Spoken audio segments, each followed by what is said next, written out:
Durantasena kuwi piyayi luhur. Piyayi iso nimbang kala becik. Tak takonane sik.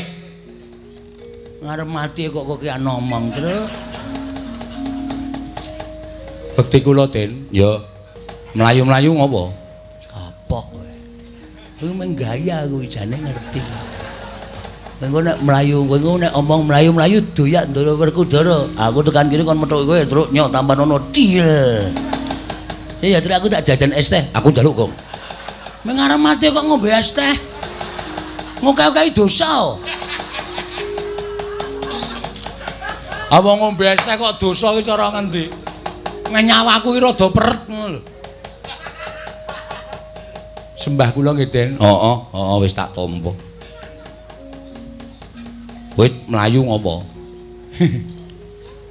Sampeyan tekan mriki enten apa? Lho, takoni urung takon aku wis genti takon.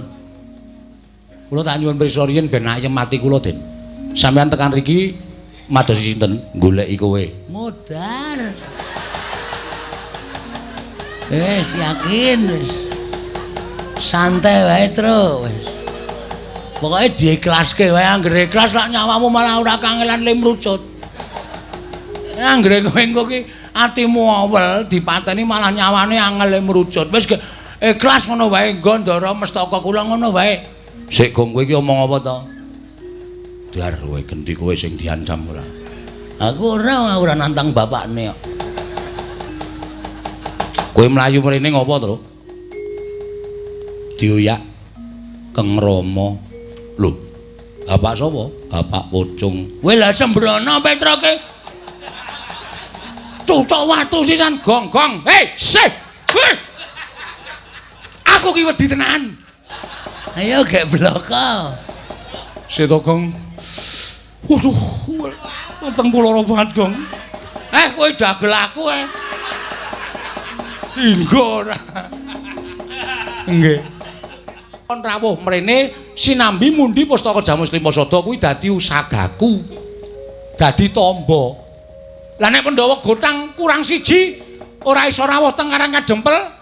Lho bapak mati piye ayo? Nek Semar mati piye? Mula kula wani kalih Kang Rama merga Kang Rama nundung Darasedewa.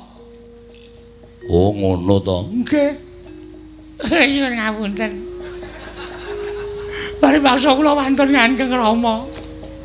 Rasah nangis. Arep mati kok nangis. Nyadimut ya. Mirung kok kon ngemut.